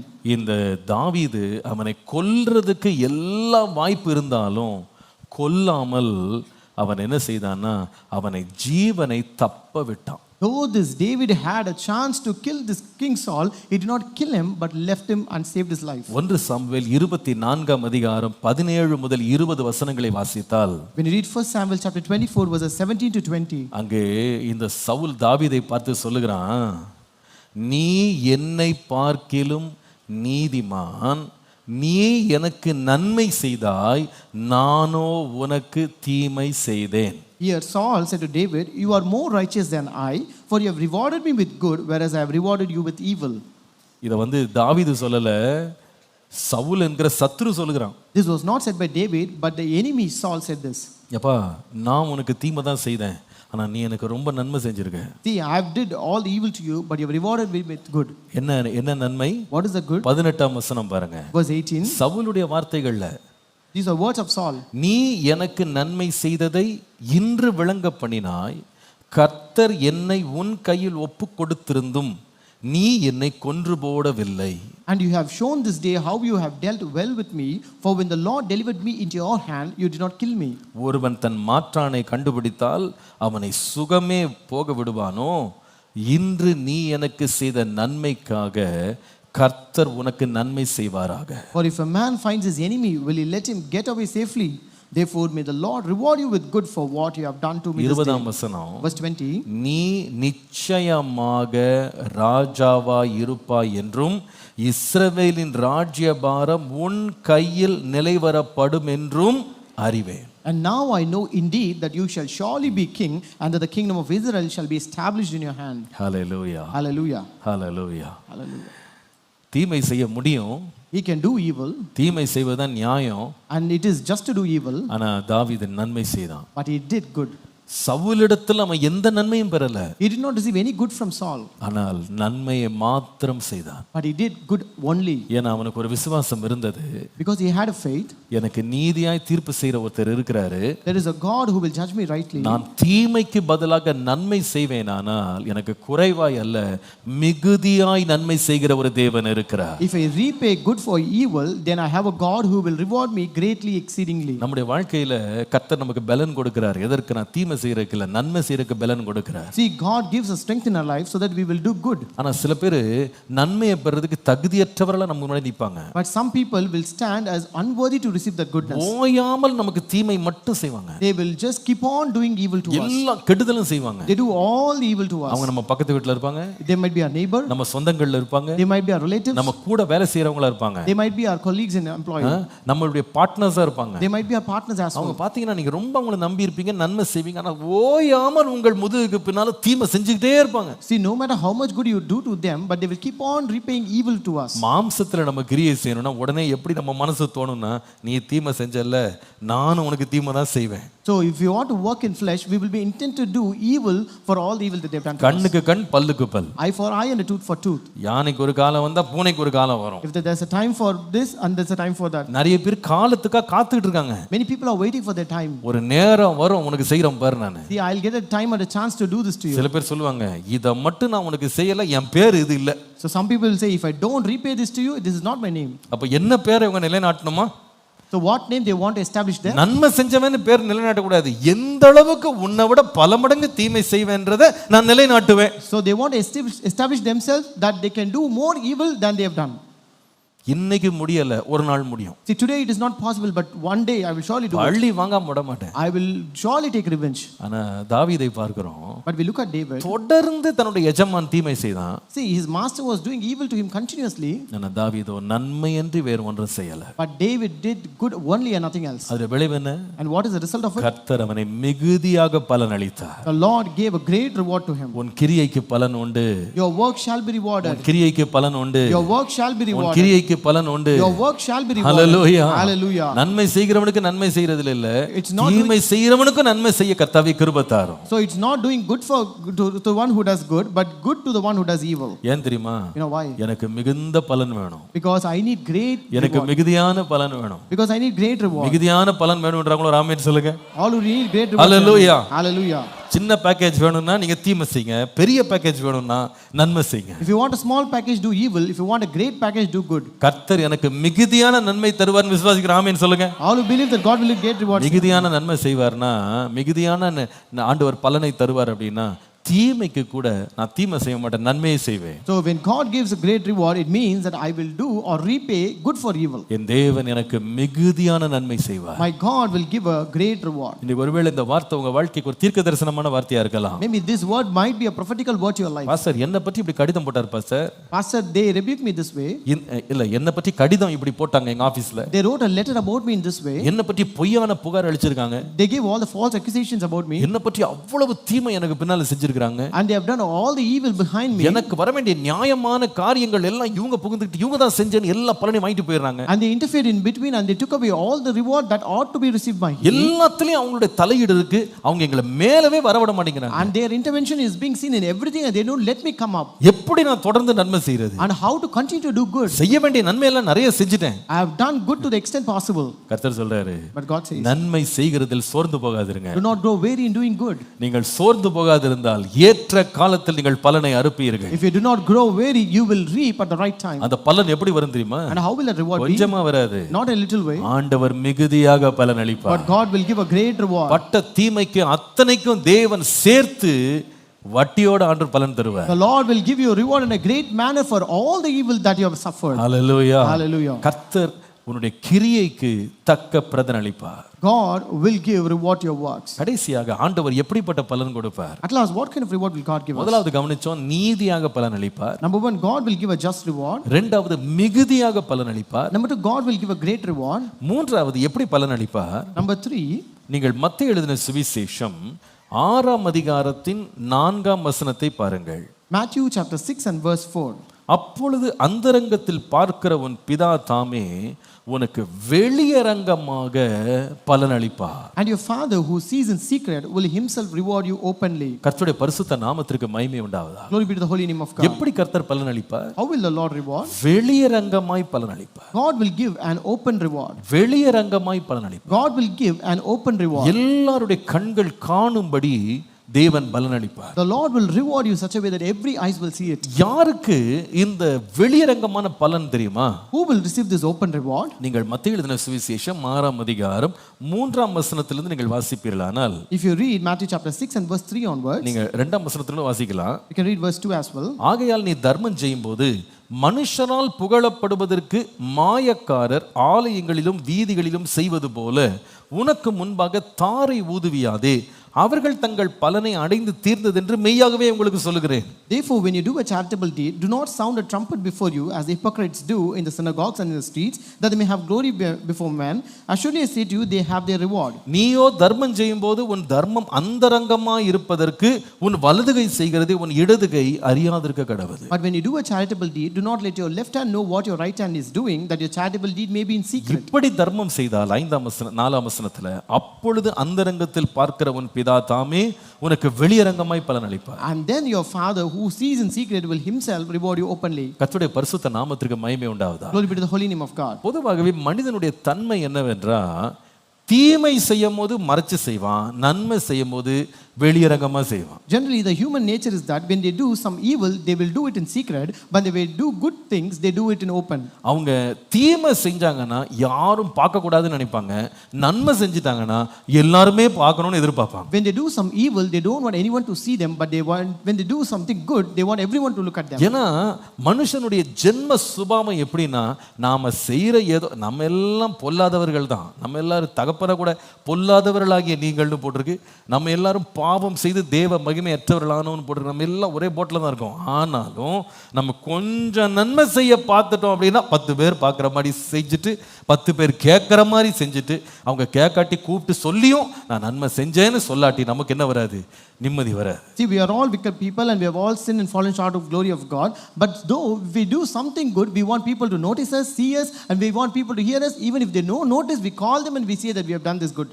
ஏன் இதை செய்கிறோம் தெரியுமா? Why do we do this? நாம நினைக்கிறோம் நம்முடைய பலன் மனுஷனுடைய பாராட்டில் தான் இருக்குன்னு நினைக்கிறோம். It's because we think our reward is from the appreciation of men. ஆனால் கர்த்தர் சொல்றாரு, நீ வெளியரங்கமாக்க வேண்டாம்ப்பா, நீ மறைச்சு செய்ய, வெளியரங்கமாக்குற வேலையை கர்த்தர் செய்வார். But God says you don't show it openly, you do it in secret, but God will manifest it before everyone. Hallelujah. Hallelujah. நானே பாராட்டை பெற வேண்டியதில்லை, கர்த்தர் என்னை பாராட்டுவார். I did not receive that appreciation, but God will appreciate me. கர்த்தரே என் நீதியை வெளிச்சத்திற்கு கொண்டு வருவார். And God himself will bring my righteousness to the light. கர்த்தரே என் நன்மைக்கு தேவன் வெளியரங்கமாய் பலன் அளிப்பார். God himself will give me an open reward for the deed that I do. இந்த வெளியரங்கமா பலன் பெறவங்க யார் என்றா அந்தரங்கத்துல ரொம்ப ஐஸ்வரியமா இருக்கிறவங்க. So who are the people who receive this open reward? They are the people who are rich in their secret. வேதம் சொல்லுது இடதுகை செய்கிறதை வலதுகை செய்கிறதை இடதுகை அறியாமல் இருக்க வேண்டுமா. So the Bible says do not let your left hand know what your right hand is doing. அப்ப அர்த்தம் என்னன்னா உனக்கே மறந்துடணும்ன்றாரு. Which means you yourself should forget that. நீனே கணக்கு வைக்க கூடாது. You should not have an account of it. என்ன கொடுத்தேன் என்ன செய்தேன்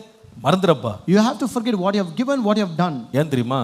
கணக்கு எழுதுறதுக்கு ஒரு ஆண்டவர் இருக்கிறாரு. It's because we have a God who takes account of all those things. நான் எழுதாம போனாலும் கர்த்தர் எழுதுறாரு. Even though I don't write, God will write all those things. நான் சுவற்றில எல்லாரும் பார்க்கிறபடி எழுதுனா கர்த்தர் கணக்குல விட்டுருவாரு. So if I write on a wall showing so that everyone can see, God will just leave it. ஆனா நான் வெளியரங்கமாக்காம எங்கேயும் எழுதாம எங்கேயும் சொல்லாம விட்டேன்னா கர்த்தர் எனக்காக பலனை வெளியரங்கமாய் தருவார். But if I don't write or don't record it so that people may not see it, then the Lord will give me an open reward that people may look at it. ஒரு முறை ஒரு ஊழியக்காரர் ஒரு வேடிக்கையான ஒரு சம்பவம் சொன்னார். So there was one servant of God who said a funny incident. ஒரு முறை ஒரு கிராமத்துல ஒரு ஊழியக்காரர் வெளிநாட்டிலிருந்து வந்து ஊழியம் செய்ய வந்தாராம். So there was a servant of God who came from a foreign country to do a ministry in a village. அங்க வந்தா அந்த ஆலயத்துக்குள்ள இருக்கிற ஒவ்வொரு பொருள் மேலும் அந்த பொருளை யார் கொடுத்தாங்கன்ற பேர் எழுதி போட்டிருந்துச்சு. So when he came to the church he saw that in the church upon every object or product that is present on the church the names of the one who was sponsored have been written on them. அத ஒவ்வொண்ணா வாசிச்சிட்டே வந்தாராம். And he was reading each and every names.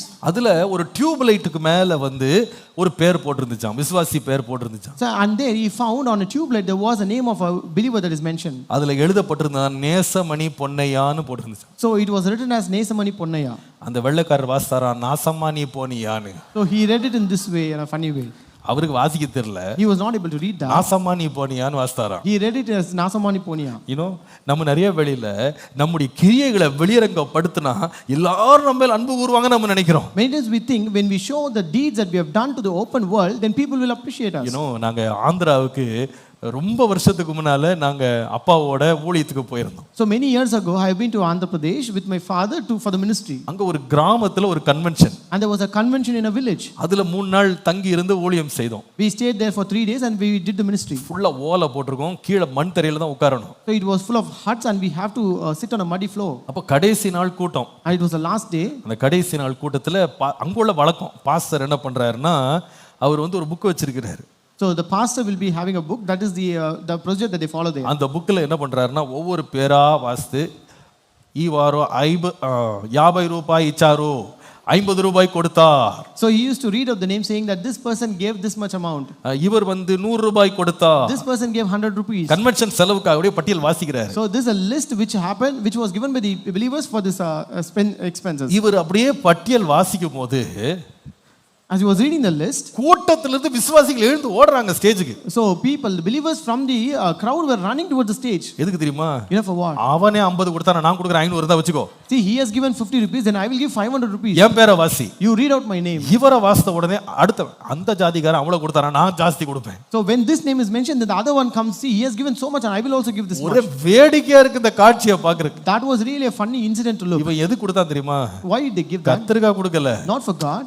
அவனை விட என் பேர் கொஞ்சம் பெருசா இருக்கும். See, my name should be greater than his name. அதனால ஓடி ஓடி கொடுத்தான். So they running to the stage to give the money. ஆண்டவர் சொல்றாரு, The Lord says, வெளியரங்கமா கொடுக்காதப்பா, don't give it openly. மறைச்சு கொடு. You give it in secret. கொடுத்தது கர்த்தர். It is God who has given us. அவர் கொடுத்ததிலிருந்து எடுத்து கொடுக்கிற.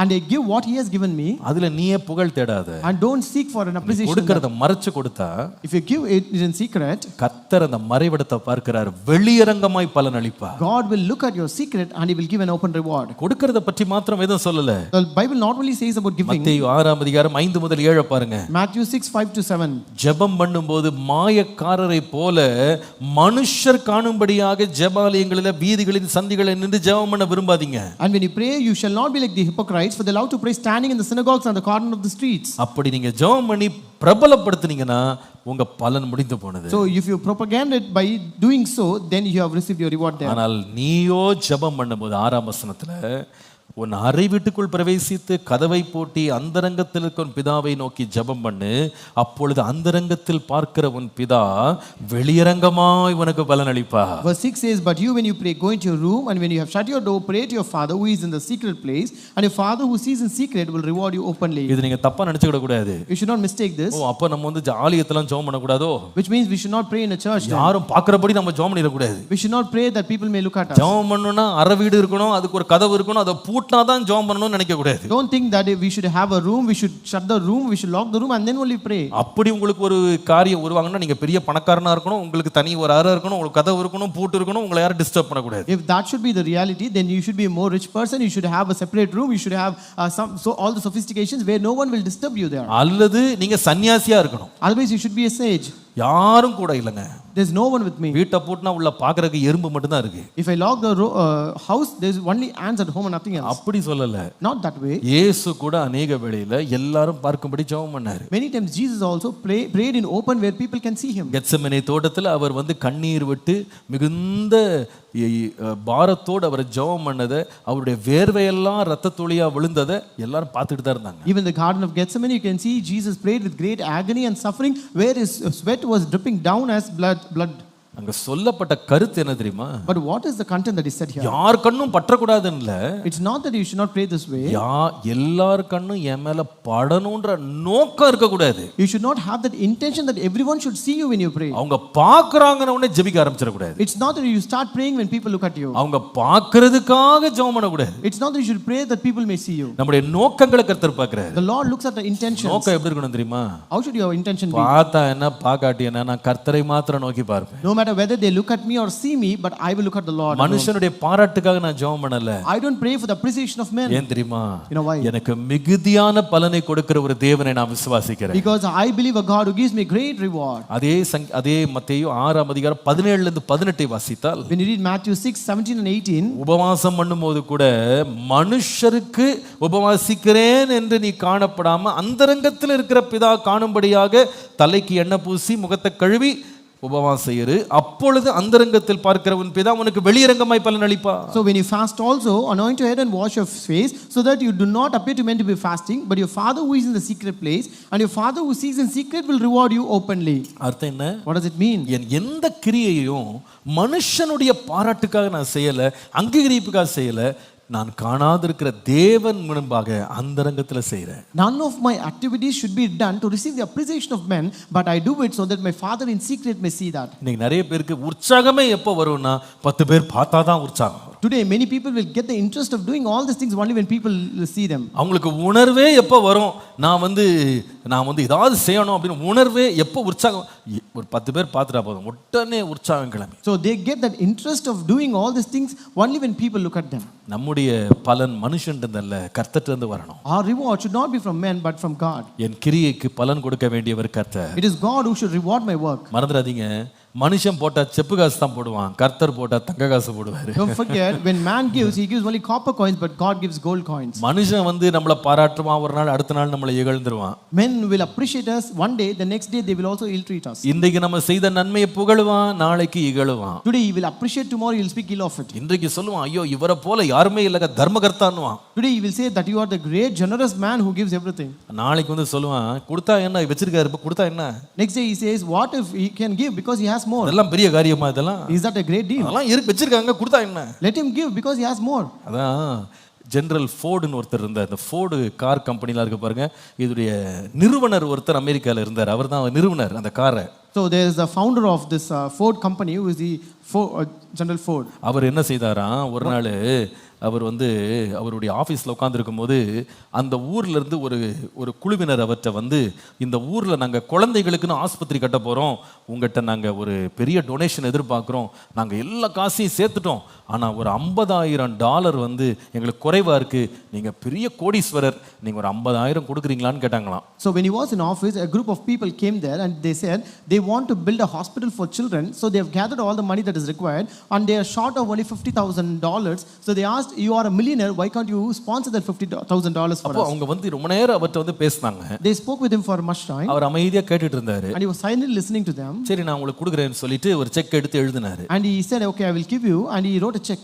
கவர்ல போட்டு கொடுத்துட்டாரு. He put it in a cover and gave them. இவங்க போய் அவங்க ஆபீஸ்ல போய் திறந்து பார்த்தாங்க, சந்தோஷமா பரவாயில்ல கொடுத்துட்டாருன்னு திறந்து பார்த்தாங்க. They went back to their office and with great gladness they opened the check. உள்ள பார்த்தா $5,000 போட்டிருந்தாராம். It was just $5,000. இவங்களால நம்பவே முடியல. They could not believe that. பல கோடிகள் உடைய சொந்தக்காரன் இந்த மனுஷன் $5,000 போட்டு கொடுத்திருக்காரு. He is a great millionaire, but he has written only $5,000. இதுல ஒரு குழுவில் இருந்த அந்த குழுவில் ஒருத்தர் ரொம்ப குறும்புக்காரன் ஒருத்தர் இருந்தான். So there was one person who is very funny in that group. அவன் என்ன செய்தான்னா, இந்த செய்தியை வந்து நியூஸ் பேப்பர்ல அடுத்த நாள் போட்டு விட்டான். So he published this news in newspaper the next day. அடுத்த நாள் ஃபோர்ட் வந்து நியூஸ் பேப்பரை திறந்தாரு. Next day that Ford opened the newspaper. அதுல இவர் போட்டோ போட்டு பக்கத்துல செய்தி போடப்பட்டிருந்தது. And there his photo was published and a news was written beside it. Gerald Ford வந்து $50,000 இந்த குழந்தைகள் என்னது ஹாஸ்பிட்டலுக்காக மருத்துவமனைக்காக தானமாக கொடுத்தார் அப்படின்னு போட்டிருக்கான். So it was written that Gerald Ford has sponsored $50,000 for construction of a hospital for children. இவருக்கு ஒண்ணுமே புரியல. நம்ம 5,000 தான கொடுத்தா இவன் 50,000 போட்டு வச்சிருக்கான். He could not understand. I gave only 5,000 but he has given 50,000 here. அப்ப யோசிச்சாரா, தப்பா தான் எழுதி கொடுத்துட்டோமோ. So he thought, have I written in mistake? உடனே ஃபோன் பண்ணாராம். So he called him immediately. ஏப்பா 5,000 தானே கொடுத்தேன். See, I gave you only $5,000. ஆமா சார். Yes sir. எதுக்கு 50,000 பேப்பர்ல போட்டீங்க? Why did you mention as $50,000? அப்ப அந்த எதிர்லக்கவன் சொன்னானா, The one on the other side said, பரவாயில்ல சார், நாளைக்கே நாங்க பேப்பர்ல நியூஸ் போடுறோம், 45,000 திருப்பி வாங்கிட்டாருன்னு சொல்லி.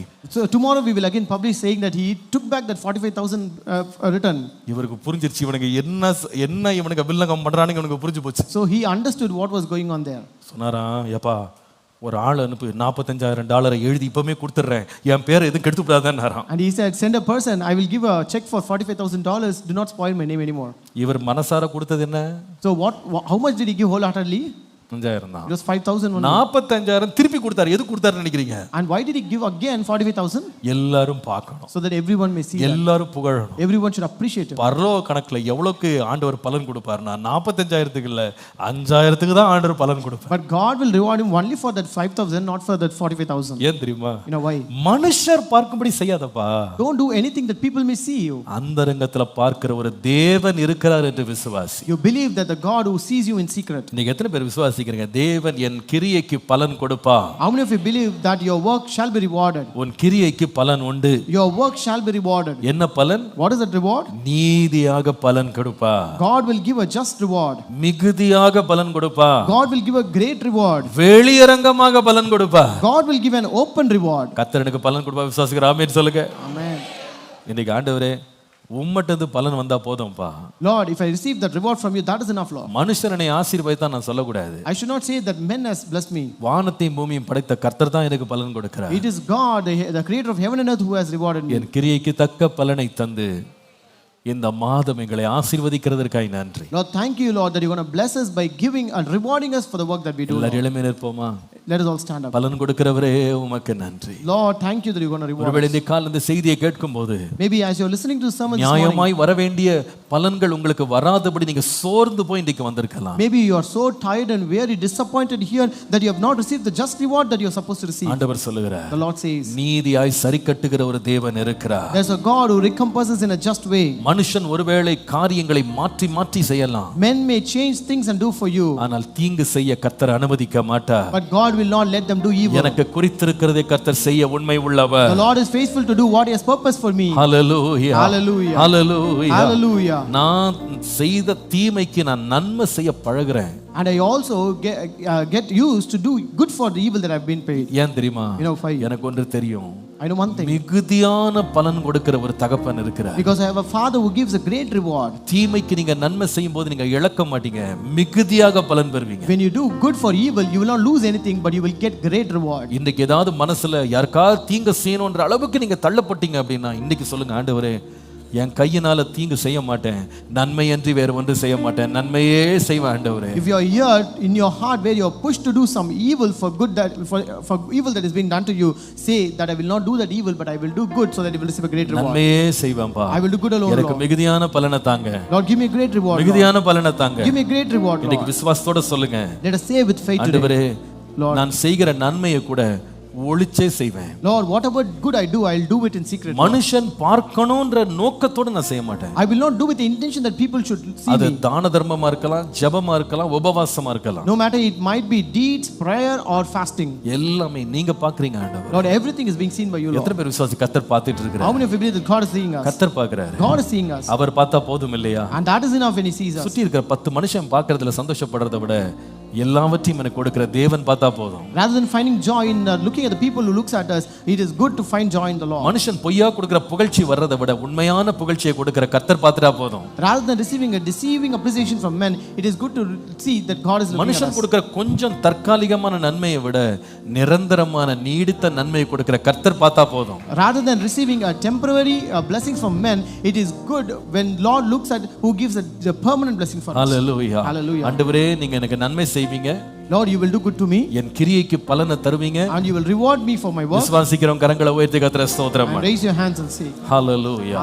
நல்ல ஆண்டவரே வாயை திறந்து ஸ்தோத்திரம் பண்ணு. open your mouth and keep praising God. நீதியான பலன் என்னை நோக்கி வருகிறது. Lord, I will receive a great reward, Lord. நீதியான பலன் என்னை நோக்கி A வருகிறது. just reward is coming towards me. Hallelujah. Hallelujah. மிகுதியான பலன் என்னை நோக்கி வருகிறது. Great reward is coming towards me. வெளியரங்கமான பலனை தேவன் எனக்காய் கொடுக்கிறார். The Lord gives me an open reward. ஆண்டவரே அதற்கென ஆயத்தப்படுத்திக் கொள்ள கிருபை தார். Lord, give me grace to be prepared for that. அதற்கென ஆயத்தப்படுத்திக் கொள்ள கிருபை Give தார். me grace to be prepared for N that, வாழ்க்கை Lord. முழுவதும் கர்த்தருடைய பலனால் நிறைந்த ஒரு வாழ்க்கையா இருக்கட்டும். Let my life be a life filled with the rewards of God. மனுஷன் எனக்கு பலன் தந்தான் என்று அல்ல. It's not that the man has rewarded me, கர்த்தாவே நீங்களே எனக்கு பலன் but தருகிறீங்க. God, you yourself நீங்க reward பலன் me. தருகிறீங்க. Lord, you reward O me. இந்த மாதம் விசுவாசிங்க. You believe this month. கர்த்தர் எனக்கு பலன் தருவா. God will reward me. கர்த்தர் நன்மை செய்வா. The Lord will do good to me. கர்த்தர் எனக்கு குறித்ததை நிறைவேற்றுவா. The Lord will fulfill what he has O appointed for me. Hallelujah. Hallelujah. Hallelujah. Hallelujah. Hallelujah. Hallelujah. Hallelujah. Hallelujah. ஓ நீங்க எனக்கு ஆயத்தம் பண்ணின நன்மையை ஒருவராலும் தடுக்க முடியாது. Lord, no one can stop the goodness that you have prepared for நன்றி me, Lord. ஆண்டவரே. Thank you, Lord. எனக்கு குறித்திருக்கிறது நீர் யாரும் தடுக்க விட மாட்டீங்க. You will not let everyone stop what you have prepared for me, அவங்க Lord. தீமை செய்ய நினைத்தாங்க.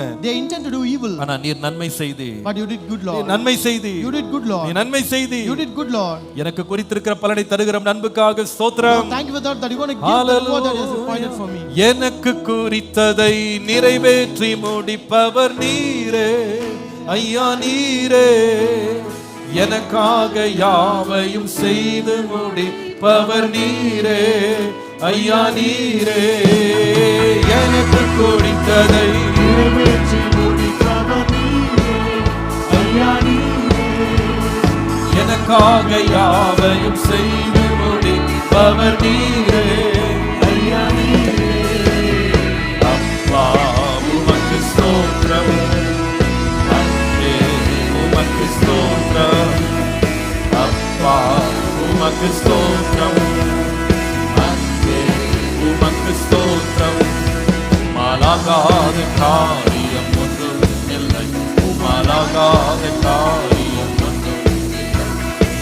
ஆகாத காரியம் ஒன்றும் இல்லை. எல்லாமே உம்மாலாகும். அல்லேலூயா, எல்லாமே உம்மாலாகும். ஆகும்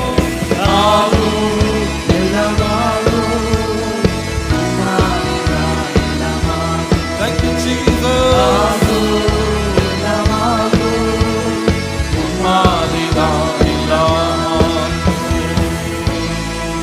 Hallelujah. உன் கிரியைக்கு பலன் உண்டு. Your work shall be rewarded. உன் கிரியைக்கு பலன் உண்டு. Your work shall be rewarded. ஒருவேளை இது வரைக்கும் நீங்க நினைச்சிருப்பீங்க எனக்கு பலன் கொடுக்கிறது employment எக்ஸ்சேஞ்சுன்னு. Maybe you would have thought எனக்கு சம்பளம் கொடுக்கிறது எம்ப்ளாய்மெண்ட் எக்ஸ்சேஞ்சில் என் கம்பெனி தான் எனக்கு சம்பளம் கொடுக்குதுன்னு நம்ம நினைக்கிறோம். we may think that our employment or our company pays us the reward. இல்லங்க, it's not so. இதற்கு மேல பலன் கொடுக்கிற ஒரு கர்த்தர் இருக்கிறார். There's a God who rewards above all these things. Hallelujah. Hallelujah. நமக்கு உதவி செய்கிறவர், வானத்தையும் பூமியை உண்டாக்கினவர். He is the one who the creator of heaven and earth who helps us. ஒரு தேவனுடைய பிள்ளைக்கு உண்மையான விசுவாசம் இருக்கும்னா ரெண்டு சம்பளம் இருக்கு. So if a child of God truly believes, there are two salaries for him. ஒன்று தான் செய்யற வேலைக்கு உலகம் கொடுக்கிற சம்பளம். The first is the salary which is paid by the world for the work that he does. பொதுவாகவே அந்த சம்பளம் நமக்கு திருப்தி கொடுக்காது, அது குறைவா தான் இருக்கும். So generally that will not satisfy us, we will lack something in that. ஆனா இதற்கு மேல பலன் கொடுக்கிற ஒரு கர்த்தர் இருக்கிறார். But we have a God who gives us reward beyond this. ஆகவே தான் வேதம் சொல்லுது, நீங்க மனுஷனுக்கு செய்யாம எதை செய்தாலும் கர்த்தருக்கு என்று செய்யுங்க. That's why the Bible says when you do nothing for man but for God. இன்றைக்கு விசுவாசிங்க. You believe today. என்னுடைய கிரியைக்கு தக்க பலனை பெர்ஃபெக்ட்டா அளந்து கொடுக்கிற ஒரு தேவன் இருக்கிறார். I have a God who will perfectly give the reward for the work that I have done. எப்படி கொடுப்பார்? How he will give? நீதியாய் பலன் கொடுப்பார். He will give a just reward. மிகுதியாக பலன் கொடுப்பார். He will give a great reward. வெளியரங்கமாக பலன் கொடுப்பார். He will give an open reward. கர்த்தர் தருகிற பலனுக்காய் கரங்களை தட்டி தேவனை ஸ்தோத்திரம் பண்ணுங்க. Thank you God for the reward that is. Hallelujah. Hallelujah. நன்றி ஆண்டவரே. Thank you Lord. நல்ல பிதாவே, உம்மை நன்றியோடு ஸ்தோத்திரிக்கிறோம். A good Father, we thank you with a grateful heart. நீர் எங்களுக்கு மெய்யான பலனை கொடுக்கிறீர். Lord, you gives us the true reward, Lord. ஆண்டவரே, நாங்கள் செய்கிற காரியங்கள் ஒருவேளை வெளியே தெரியாம இருக்கலாம். Lord, maybe the things that we do may not be revealed outside, Lord. அன்னைக்கு ரூத் அவள் என்னென்ன தன்னுடைய மாமியாருக்கு செய்தாள், என்னென்னலாம் அவள் மற்றவர்களுக்கு செய்தாள் என்று ஒருவேளை யாருக்கும் தெரியாம இருக்கலாம். Maybe whatever this Ruth did to her mother-in-law and to other people may not be seen by others. ஆனால் அவளுக்கு நிறைவான பலனை நீர் கொடுத்ததற்காக நன்றி. But Lord, thank you that you have given a full reward for her. இன்றைக்கு காலையில் ஒருவேளை தங்களுக்கு பலன் கிடைக்கவில்லையே, எனக்கு வரவேண்டியது வரவில்லை என்று சோர்ந்து போய் யாராவது இருப்பார்களானால், Lord, if there is someone this morning here who is totally disappointed that they have not received the reward for the work that they have done, சோர்ந்து போகாமல் நன்மை செய்ய கிருபை தாரும். Lord, give them grace that they may do good without growing weary. ஆண்டவரே, மறைவிடங்களில் தொடர்ந்து நன்மை செய்ய கிருபை தாரும். Lord, give us grace to do good in a secret, Lord. நீதியாக நன்மை செய்ய கிருபை தாரும். Lord, give us grace to do good in a just way, எதை Lord. செய்தாலும் சந்தோஷமாய் செய்ய, உற்சாகமாய் செய்ய கிருபை தாரும். Lord, give us grace to do whatever we do with a cheerful and willing heart, Lord. ஏனென்றால்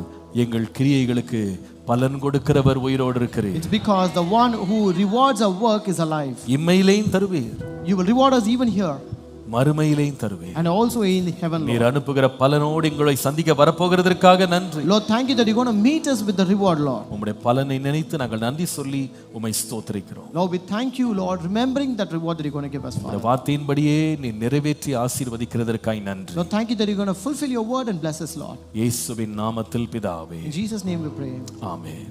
நம்முடைய கர்த்தராகிய இயேசு கிறிஸ்துவினுடைய கிருபை, பிதாவாகிய தேவனுடைய அன்பு, பரிசுத்த ஆவியானவருடைய அந்யோன்ய ஐக்கியம், சமாதானம், ஆசீர்வாதம் நம் அனைவரோடும் கர்த்தருடைய வருகை பரியந்தம் நிலைத்திருப்பதாக. எல்லாரும் சேர்ந்து சொல்லுவோம். என் ஆத்துமாவே கர்த்தரை ஸ்தோத்ரி, என் முழு உள்ளமே அவர் பரிசுத்த நாமத்தை ஸ்தோத்ரி. என் ஆத்துமாவே கர்த்தரை ஸ்தோத்ரி. கர்த்தர் செய்த சகல உபகாரங்களை மறவாதே. அவர் உன் அக்கிரமங்களை எல்லாம் மன்னித்து உன் நோய்களை எல்லாம் குணமாக்கி பிராணனை அழிவுக்கு விலக்கி மீட்டு கிருபையினால் இரக்கங்களால் முடிசூட்டி நன்மையினால் வாயை திருப்தியாக்குகிறார். கழுகுக்கு சமானமாய் வயது திரும்ப வாழ வயது போல் ஆகிறது. ஆமென். Praise the lord. கர்த்தர் உங்களை எல்லாரையும் ஆசீர்வதிப்பார்.